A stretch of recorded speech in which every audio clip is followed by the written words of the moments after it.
I dropped to my knees mid-asthma attack, clawing at the floor as my lungs slammed shut.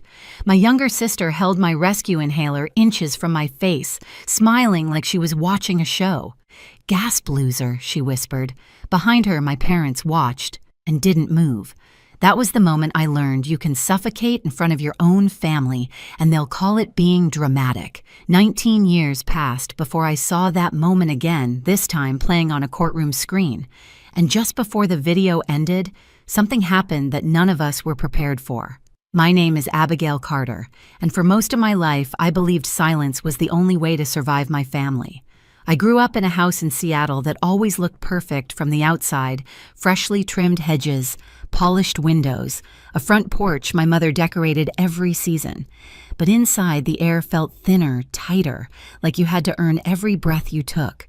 Eleanor, my mother, ran the home the way some people run companies: strict, polished, no room for error. My father, Thomas, sat quietly in the background, a man who believed peace was maintained by never choosing sides. And then there was Vivian, my younger sister, the golden child, the one they said just needed a little extra attention. They never said what I needed. The older I got, the quieter I became. Not because I lacked opinions, but because I learned early that my voice only caused problems. At the dinner table, Vivian would talk about school projects or weekend plans, and my parents' faces would light up. Whenever I tried to speak, the energy in the room shifted. My mother stiffened. My father glanced at the clock, and conversation moved on, like I was never there. By 16, I'd mastered the art of disappearing. The only person who ever truly saw me was my grandmother, Margaret. She smelled like lavender and old books, and she had this way of listening that made you forget the world outside her living room. With her, I wasn't dramatic or difficult or invisible. I was simply Abigail. Some weekends, I'd escape to her place, helping her water plants or bake whatever recipe she was determined to perfect that month. She'd rest her hand on mine and say, "You're stronger than they know." Those words carried me through more birthdays than I care to admit, birthdays my own family often forgot. I remember turning 16 and waiting for someone to mention it at dinner. No one did. Vivian had a cheer competition that weekend, and the entire house was covered in posters and glitter. I sat through it quietly, telling myself it didn't matter that Grandma would remember, and she did. She always did. When I got into college, I left a thick envelope on the kitchen counter so my parents would find it. The next morning, it was gone. My mother never brought it up. My father said nothing. I called the admissions office myself to confirm I'd been accepted. Back then, I told myself these were minor things. Families weren't perfect. People got busy. But there's a danger in normalizing harm. Eventually, you stop noticing you're being erased. And 19 years later, when the past finally clawed its way back to me, I realized someone else had been paying attention all along. It started on an ordinary Tuesday evening, the kind of night where the world feels peaceful enough that you almost believe the past can't touch you. I came home from a long day at the office, kicked off my heels, made tea, and opened the stack of mail on my counter: bills, a flyer, a charity envelope, and then one that froze me mid-sip. A subpoena. It ordered me to appear in a Seattle courtroom for a defamation case, Vivian Carter Monroe, for Rebecca Torres. For a moment, I just stared at the name, my sister's married name, printed in bold at the top. I hadn't spoken to her or my parents in 3 years. Portland had become my clean slate, a place where no one called me dramatic or difficult or too much. But now the law was pulling me back into the orbit I'd spent half a lifetime escaping. I set the subpoena down, telling myself to breathe. I didn't know a Rebecca Torres. I didn't know what Vivian had gotten herself into. And yet some instinct deep in my chest, old, bruised, half-healed, began to ache. That night I did something I hadn't allowed myself to do in years. I looked up my sister online. Rebecca's blog appeared within seconds. The headline mentioned workplace bullying, exclusion from meetings, credit stolen, rumors spread. Typical corporate cruelty until I reached the last paragraph. It said Vivian has a pattern that goes back decades. Ask her sister about the asthma incident. Ask why their family spent years making sure no one believed her. My breath hitched. I reread the words 3 times, my hands trembling by the second. No stranger should have known about that day, my knees on the carpet, my lungs collapsing, the inhaler held out of reach, the smirk, And certainly no one should have known about the years afterward when my family insisted I was dramatic, forgetful, emotional, when they turned every memory into something I imagined. But someone did. Someone had seen the pattern. Suddenly, little fragments I'd buried began surfacing like debris after a storm. Grandma calling me one night, confused, saying she hadn't heard from me in months when I'd left 3 voicemails that week. My college acceptance letter vanishing. Birthday cards returned unopened. The way relatives stopped asking about me altogether. A pattern. A coordinated erasure. I stepped away from my desk, pressing a hand against my ribs. For 19 years, I had blamed myself. Maybe I was too sensitive. Maybe I remembered things wrong. Maybe it was normal for families to forget, ignore, overlook. But this line in Rebecca's blog felt like someone striking a match in a dark room. I picked up my phone to call a lawyer to find a way out of testifying. And then I stopped. My family had spent nearly 2 decades making sure I had no voice.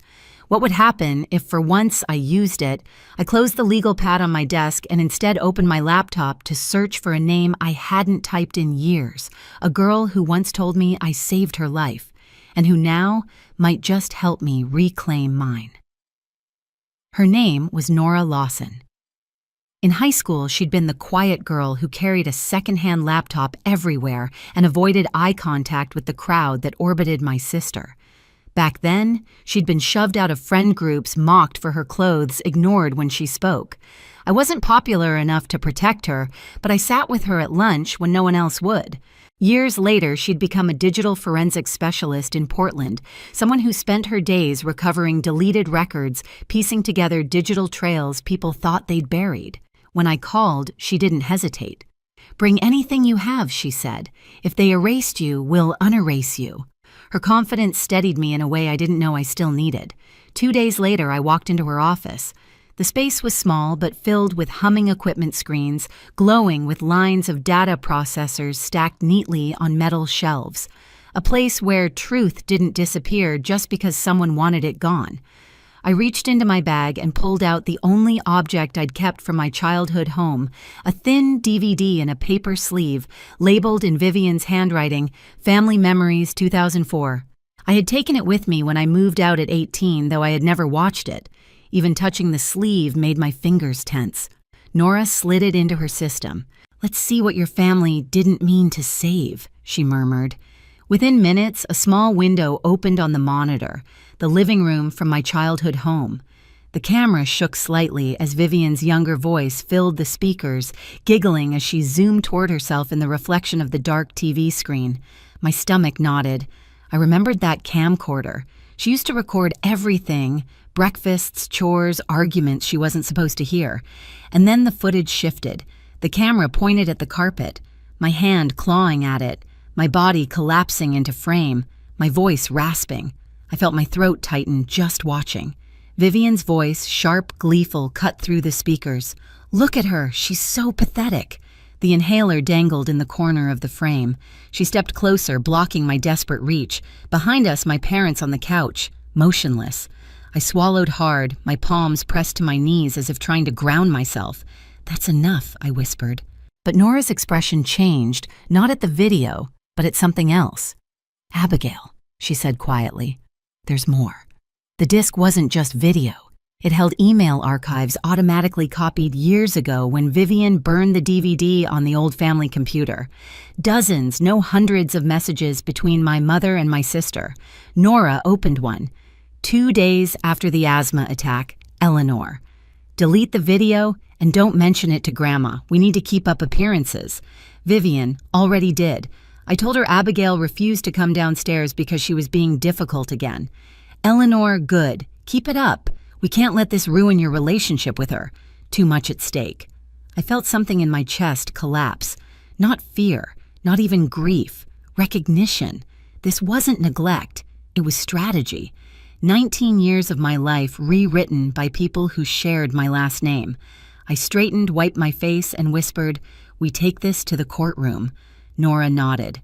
"And Abigail, you're not the one who should be afraid anymore." The morning of the hearing felt unreal, like I'd stepped into someone else's life.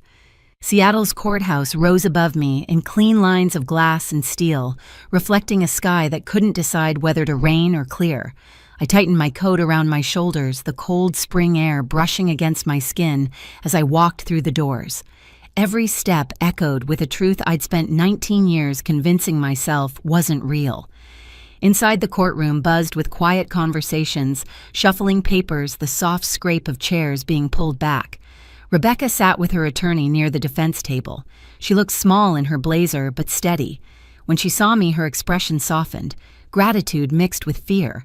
She had been bullied, yes, but she had also become the first person in years to speak my truth out loud.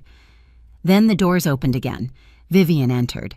She looked exactly as I remembered: polished hair, tailored coat, perfect makeup, the image of a woman who believed she had built the life she deserved. Eleanor walked behind her wearing a calm smile she reserved for church committees and holiday gatherings. Thomas followed, last hands in his pockets, eyes cast downward. When Vivian saw me sitting beside the defense, her face froze. She blinked once, twice, as though trying to make sense of the impossible. Her attorney leaned in to whisper, and she straightened masking panic with practiced confidence. The judge entered, and the room shifted instantly into silence. "Court is now in session," she announced. "We will begin with the plaintiff's testimony." Vivian stepped onto the stand as though she owned the air around her. She spoke in a polished, steady voice about her career, her reputation, the harm she claimed Rebecca had caused. She described herself as a supportive colleague, a generous mentor, a woman blindsided by betrayal. I watched her build a narrative, brick by brick, a tower made of polished lies. And then her attorney delivered the line that opened the door for everything to come. "Your Honor, the plaintiff wishes to demonstrate that these allegations rest on fabrications stemming from her sister's unstable history." The courtroom tilted. Vivian didn't glance my way, but I saw the tension in her jaw, the subtle shift in her shoulders. She intended to use me as her shield. The judge turned her gaze toward me. "Ms. Carter, the court acknowledges your presence. You are listed as a witness. Please approach." My pulse hammered as I stood, but Nora had prepared me for this. "Truth doesn't need theatrics. It only needs light," Vivian's attorney began the moment I was sworn in. "Ms. Carter, is it true that you've been estranged from your family for years?" "Yes," I answered. "And would you say your recollections may be influenced by emotional distress or unresolved issues?" "No," I said calmly. "My recollections are influenced by what actually happened." He smirked. "Isn't it true that your family expressed concern about your mental stability when you were younger?" "They expressed it behind my back," I replied. "Never to my face, and never with any professional assessment. It was not concern, it was a tactic." A murmur rippled through the room. My attorney stood. "Your Honor, the defense would like to introduce a set of documents authenticated by a certified digital forensic specialist." The judge nodded. "Proceed." Nora approached the screen at the front of the room. With a few keystrokes, she displayed the first email. The timestamp glowed in the corner. "Eleanor to Vivian, delete the video and don't mention it to Grandma. We need to keep up appearances." Gasps echoed around the courtroom. Vivian lurched forward. "That's taken out of context." Nora clicked again. "Vivian." "Already did." I told her Abigail refused to come downstairs. She believed it. "Eleanor." "Good. Keep going. Too much at stake." The judge held up a hand. "Ms. Monroe, you will remain silent while the evidence is being presented." Vivian sank back, eyes wide, breath shallow. Then came the line I had waited 19 years to hear spoken by someone with authority. "Before we begin," the judge said, turning to the room, "let's watch a family video." My stomach twisted, not with fear, but with anticipation. The truth was no longer mine alone to carry. The lights dimmed slightly as the footage emerged on the screen. Me at 17 collapsing onto the carpet, my fingers stretching toward the inhaler. The sound of my own gasping echoing through the speakers like a ghost dragging chains. Vivian's voice rang out, chilling and bright. "Gasp, loser." A few people in the gallery covered their mouths. On the screen, my parents sat motionless on the couch, watching, not moving, not helping. The judge's expression tightened. Rebecca's attorney looked stunned. Even Thomas closed his eyes, shame radiating off him like heat. But Eleanor didn't look away. She stared at the screen with a cold stillness that chilled the room. Then the camera caught something else, a reflection in the glass cabinet. Vivian holding the inhaler behind her back, smiling. When the video ended, the silence was so thick I could hear the hum of the overhead lights. Vivian rose unsteadily. This is edited, this isn't... But her voice broke. Her hands shook. And then, exactly as the thumbnail described, she trembled and started screaming. You don't understand. You don't understand what it was like. She was always in the way, Mom said. Mom said, Ms. Monroe. The judge cut in sharply. Sit down. Her screams dissolved into panicked sobs. Eleanor reached for her, but Vivian jerked away, unraveling in front of everyone. For the first time in my life, I witnessed the truth strip away every layer of their carefully crafted image. The judge cleared her throat. Based on the emails, the video evidence, and the documented pattern of behavior described in testimony, the court finds that the plaintiff's claims lack credibility. Furthermore, the evidence strongly suggests a long-term pattern of psychological mistreatment within the family. Vivian whimpered into her hands. Eleanor sat frozen fingers curled tightly around her purse strap. Thomas stared at the floor, shoulders hunched as though the weight of decades had finally settled on him. The judge continued, voice steady. This case is dismissed. Costs will be assigned to the plaintiff. The implications of these documents will be referred to the appropriate civil courts for separate review. The gavel struck. A sound like a door slamming on an entire chapter of my life. I exhaled for what felt like the first time in years. As the courtroom dispersed, Vivian sat collapsed in her chair, mascara-streaked breath shaking. Eleanor remained stone still. Thomas approached me softly, voice barely audible. "Abigail," he whispered. "I'm sorry." I met his eyes, and for once he didn't look away. "You should have been," I said gently, "a long time ago." Then I walked out of the courtroom, leaving their silence behind me, stepping into a future finally free of theirs. The civil court proceedings that followed moved slower than the trial, but the outcome carried a weight I still feel in my bones. The judge reviewing my grandmother's estate examined every entry in her journal, every email Nora recovered, every instance where my mother and sister had painted me as unstable or uncaring. What emerged was a pattern so deliberate it no longer surprised me, only clarified what I had spent years trying to name. In the end, the ruling was clear. The original inheritance had been influenced by deception. Vivian was ordered to return roughly $180,000 in assets she'd already folded into her life renovations, a car weekend retreats.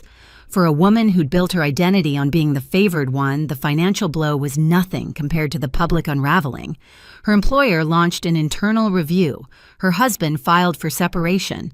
By summer, she was living alone in a small apartment across the city. Eleanor didn't lose money. She lost something she valued more, her reputation.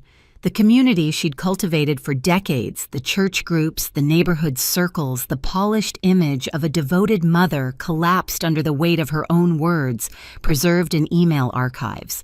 Invitations disappeared. Conversations stopped. She became a woman people whispered about instead of admired. As for Thomas, he reached out once more, this time with honesty. He didn't ask for forgiveness. He asked for understanding, and I gave him the only thing I could space to start over, but not walk back in. And me, I finally exhaled. I created the Margaret Carter Fund, a small foundation helping survivors of family psychological abuse rebuild their lives. It felt like giving back what my grandmother had given me, proof I was never invisible. In the months that followed, I learned something simple but life-changing. Family isn't defined by blood, but by the people who see you, believe you, and refuse to let you disappear. My past didn't vanish, but it no longer owned me. I finally breathed freely, not because my lungs were stronger, but because the truth was. If my story resonates with you, share your experience in the comments and hit subscribe. You never know who might need your voice today.